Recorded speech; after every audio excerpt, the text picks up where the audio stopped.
Before you go to this year's Made in Hawaiʻi Festival, here's what a lot of people miss. Some vendors carry generations of family history, and others left stable careers to bet on an idea. So today, we're going behind the booth so you know what to look for before you walk through the doors at this year's Made in Hawaiʻi Festival. Aloha and welcome to Hawaii's Best. I'm Brian Murphy, Hawaii destination expert and your personal guide to planning an unforgettable trip to Hawaii. Before we get into today's episode, just real quick, an update. I want to acknowledge what communities across Hawaii have been through with Hurricane Lala, now Tropical Storm Lala. It was a Category 1 at a point. Now, although Lala never made landfall, the heavy rain, strong winds caused flooding. I'm sure you've seen the news. I've been doing my best and keeping you updated through social media and through the website. There's damaged homes, roads, knocked out power, and left some communities completely isolated. Hawaii Island, the Big Island, experienced some of the hardest impacts, and recovery efforts are now on the way across the islands. So if you're looking for a way to help, I'll have some of those links to verified local organizations in the show notes below. Although needs can change rather quickly, so please check what communities are asking for before donating supplies or heading into any effective area. Just always vet and do your own research as well. But I'll link a few resources below to help get you started. So this conversation that you're about to hear was recorded before the storm. And as of this release, the Made in Hawaiʻi Festival is still scheduled to begin this coming Thursday. And after a difficult week like this with the storm, supporting local businesses and families across the islands feels especially meaningful. My first guest is Lauren Zerbel. Lauren is the president and executive director of the Hawaii Food Industry Association. That's the organization that produces the festival. And Lauren explains how businesses qualify. I've always wanted to know, how do you get in to the Made in Hawaiʻi Festival as a vendor? And we're going to talk about what has helped vendors stand out and what this one weekend can mean for Hawaii's local economy. And then after that quick section, we're going to hear directly from some of the vendors who are going to be at this year's festival. So let's go ahead and let's talk story with Lauren. Let's talk story. Lauren, welcome back to Hawaii's Best. Thank you so much for your time and coming on today, talking a little bit about Made in Hawaii. Thanks so much for having me. It's a great honor. We're just kind of ramping up our festival logistics planning. This year, we're expanding upstairs to the third floor. So it'll be, I think, over 700, maybe closer to 800 vendor booths this year. So it's a pretty big ramp up in size. Yeah, it's really cool to see how much it's grown year after year. And I mean, that's a good thing, but obviously that means a lot more logistics, and dive a little bit deeper into just the festival itself, like why Made in Hawaii. But also, I've always had this question about vendors, and I think a lot of people do too, especially looking at 800 some vendors this year. How are they selected, and what do you look for beyond just whether a product technically qualifies as Made in Hawaii? So it starts with the valuation form. They have to fill out a valuation form that's actually also on the State of Hawaii's website to be 51% value added, made in Hawaii. And this year we're going to have little flags next to the ones that are manufacturing in Hawaii as well. So you can really see, which ones are like 80, 90% and so on. But on top of that, we're looking for, vendors that have a high quality product, vendors that are capable of scaling large enough to meet the demands of the festival. So, obviously we don't want them selling out the first day. We want them to have enough product to last all 4 days. And then we're looking for vendors that have a story to tell, that can really connect with their audience, because those are the ones that generally do the best. And we want the vendors who participate to do really well. Yeah, so many logistics. And it's not just like taking the truck and driving across state lines or anything like that. People are shipping cargo and products, and logistically, that's crazy to just kind of comprehend. And I know you've watched a lot of businesses participate in the festival over the years. And what do you think has separated those vendors who turn that weekend into like a long-term growth from those who are just looking for good sales that weekend? To address your first comment, we're super grateful to have Hawaiian Airlines as our presenting sponsor. They do offer discounted rates for the neighbor island vendors to ship their products over. And we also have a sponsorship deal with Matson, and they help with the logistics of getting some of the vendor stuff over.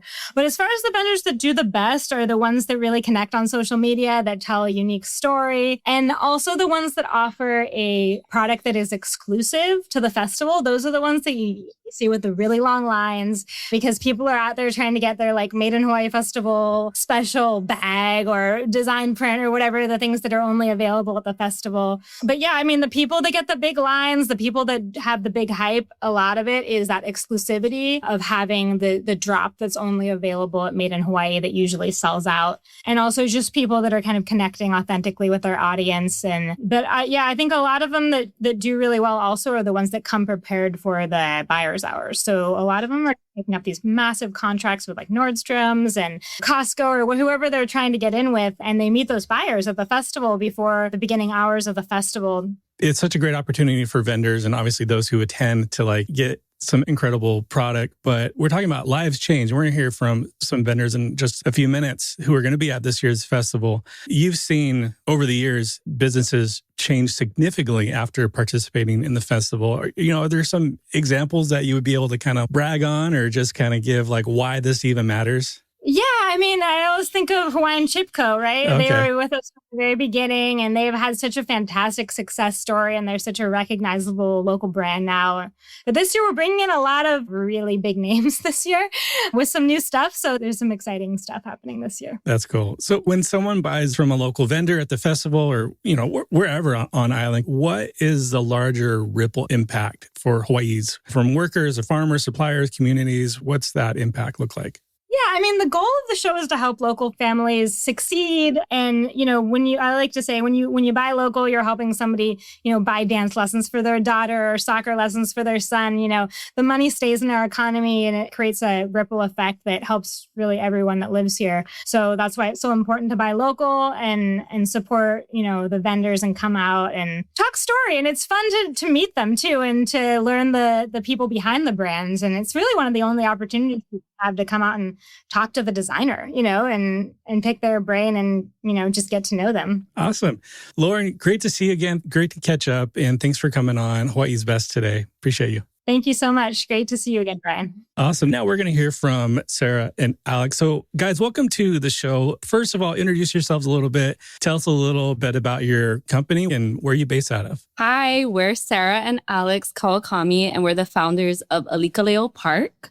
We are an everyday active wear for the entire ohana, inspired by our two boys' love for the outdoors. We create sun protective fabric clothing for the entire family to encourage that outdoor play. We use prints and artwork from my grandparents' company that they started back in 1953 called Iolani Sportswear. So we are third generation as well for Iolani Sportswear and carrying that tradition on with Alikaleo Park. That's cool. I'd love to hear a little bit more about that, how the business started and how your family's, Iolani Sportswear influence in what you create today. So my grandparents started it in 1953, and then my dad took over and my mom got involved as well. And then Sarah and I slowly, piece by piece, got involved with different parts of the company. And finally, in 2016, we really both got involved in it in different parts of the company. And we're building it and doing a lot of work with the Aloha shirts, the women's lines. And then when COVID came in 2020 and 21, we decided to hibernate a little bit. We wanted to really figure out where we wanted Iolani Sportswear to go. And at that point, we had just had our second boy. And so we're in full-on parent mode. And so we decided to kind of pivot a little bit and start a brand that was based off of, 74 years of artwork for Iolani Sportswear, all different styles of art as well. And using that to create something that we can use for our kids and help families go outside and enjoy the outdoors again. I'm just trying to connect the dots so you're using designs that are from kind of generational designs too and creating newer designs as well. Is that accurate? Yes. That's really cool. So We reuse and recycle vintage artwork just in fun new ways for modern families. The hats that we're wearing were vintage artwork from, these ones were fairly more recent, but like in the 2000s, and just reinventing the colorways and just the feel of the print. But anyone discovering Alikaleo Park for the first time, what would you want them to know about sun protective clothing in general? Because there's so much talk about sunscreen, but what should people know about sun protective clothing? We're trying to change the mindset that sun protection clothing is a rash guard or only worn in the water.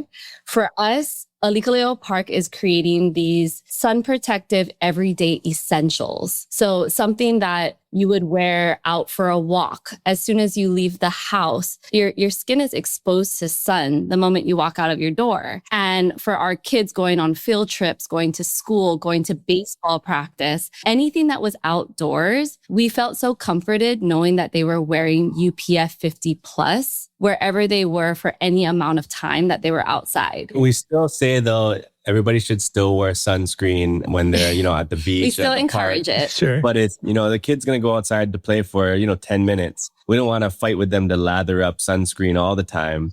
But they can throw something on, be protected, go outside and play, and then come back in. And it's the comfort of it too. Maybe talk a little bit about your history with the festival and what are you looking forward to about it? So this year is our second year at Made in Hawaiʻi Festival, and we are so excited to be going back. It was such a wonderful event for small businesses to showcase their creativity and just tell their story of their brands and have such a big audience of the community really coming to support all of these little brands. We're so excited to be going back. I think it was so much fun last year that we knew that we wanted to be part of it for this year too. It was crazy in a good way. You get tens of thousands of people, all different kinds of people, some visitors, locals, young, old, family. And like Sarah was saying, they just are there to support the small businesses here in Hawaii, and they come out strong. And it was just total chaos and craziness in the best way possible. Where can people find Alikaleo Park, and either on island or if they're so lucky to be on Oahu during the festival, where can people find you guys?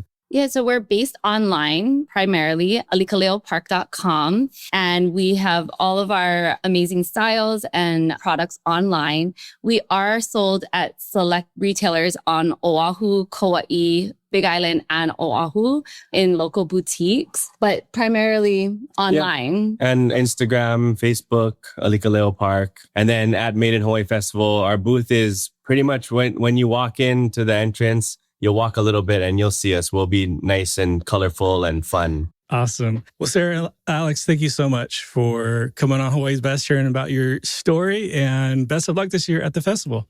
Thank you, Thanks, Brian, for having us. Awesome. Whether you're coming to Oahu for the Made in Hawaii Festival or planning a future family trip, where you stay while on vacation can make a huge difference. A standard hotel room, for example, for a family can feel really tight pretty quick. And that's where today's sponsor, Redweek, comes in. Redweek is an online marketplace where travelers can rent timeshare stays listed by owners. So what that means is you can search for resort-style properties, including places like our favorite Marriott's Ko'olina Beach Club on Oahu, without owning the timeshare yourself. So for families, that means more space, typically a full kitchen, laundry, and resort amenities all in one place. So to check current availability and see how it all works, visit redweek.com. Mochi Mama, welcome to the podcast. If you could just introduce yourself a little bit, tell us about who Mochi Mama is, what do you do, what do you make, where are you based out of, what island? My name is Stacy. I am Mochi Mama Hawaii. We specialize in a variety of your not so ordinary mochi and macarons. I started this business back in 2014. I was a full-time banker. Now I'm a full-time baker. I love it. And yeah, we just specialize in the different varieties and flavors of butter mochi and macarons. Also, we do chichidango mochi, filled chichidango mochi, mochi breads. The base is mochi. So anything I can add mochi to, I'll probably create it. It's fair game. Watch out. Yeah. Okay, so baking. When did you realize your baking could be something bigger, something more? I think it was in 2020. So 2014, I started my business, but I was working full time. Even in 2020, right, when the pandemic happened, a lot of course, the businesses shut down. Banking was an essential business. So we stayed open, and I pivoted a little bit of how I was doing my business.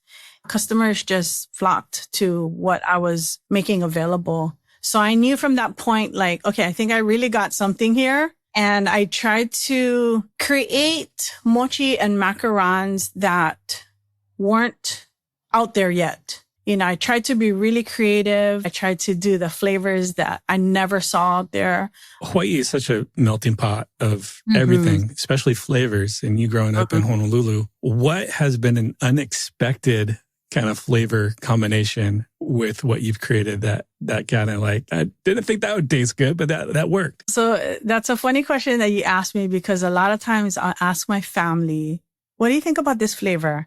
My youngest son, he's like my most honest and biggest critique. A few of my flavors I had told him, and he's like, I don't know about that. It doesn't really sound too good. But, you know, I make it and then it's like really good. So one of the flavors I think it came out really good was my apple crisp butter mochi. Okay. So it's like a Dutch apple pie. I didn't know kind of how to put it together. You know how to do I know how to make apple pie and butter mochi, but how do I bring that together? First try came out absolutely delicious. And That's like my husband's favorite one. I do flavors like blueberry cream cheese, butter mochi, s'mores. I do a lemon crunch. So yeah, it's just finding the different creativeness to just bring something together that's not really out there. My top 2 flavors right now, and it's been for a while, is I call it a butter biko, butter mochi. I have a lot of Filipino in me too, so I like to dabble in the Filipino flavors and whatnot. Okay. But butter biko and ube biko butter mochi is basically a layered butter mochi. So there's butter mochi on the top layer, and the bottom has a biko rice, which is a sweet mochi rice with brown sugar and coconut milk. So that's the Filipino part.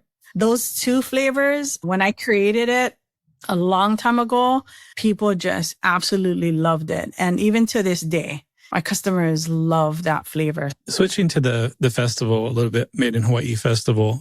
Is this your first time? So no, this is my 3rd year. 3rd year. Okay. Third year, yeah. And what do you have in store for this year? Like, what do you have up your sleeve for this year's festival? So I definitely want to bring my butter mochi. I also make filled chichidango, but my style of filled chichidango is very different than anybody else's filled. If you know, there's round stuff mochi. A lot of people make round stuff mochi. So I do a bite-sized square chichidango mochi, and then I fill it with different flavors. So I have that. I have different banana mochi breads that I've created. But this year I'm working on something called butter mochi crisps. You know, everybody like the ends of butter mochi. So I've been working on butter mochi crisps, sort of like a toss between brittle and bagel chips, something like that. And I'm hoping that I'd be able to perfect it by Made in Hawaii. What do you love most about the Made in Hawaii Festival, just about being a part of the event? You know what I really love about Made in Hawaii is the people. Just seeing the amount of people that come out to support local businesses. You know, unfortunately, because I'm the baker, I don't get to be there at all 3 to 4 days of Made in Hawaii event. So these past couple years, my husband has been the one that's been there. I call him Mochi Fada. And then my mother-in-law, Mochi Grandma. And then my son, also Mochi Son, or Mochi Brada, I call him sometimes. But anyway, you know, my family has definitely been the one to support me, and they've been there. But the days that I can be there, I just absolutely love talking to the people, meeting people. Most of us are staying up days ahead, prepping, baking, cooking, creating, crafting, to see all of the small local businesses come together and just support one another is just amazing to me. So if someone is visiting the island of Oahu, where can people find you?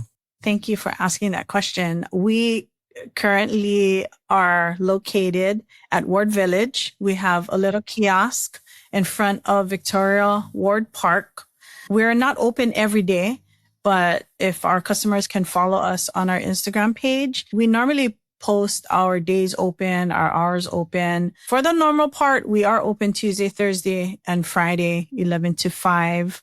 And then we're open one to two Saturdays a month, 9 to 12. Anything else that you would want people to know about Mochi Mama or supporting local?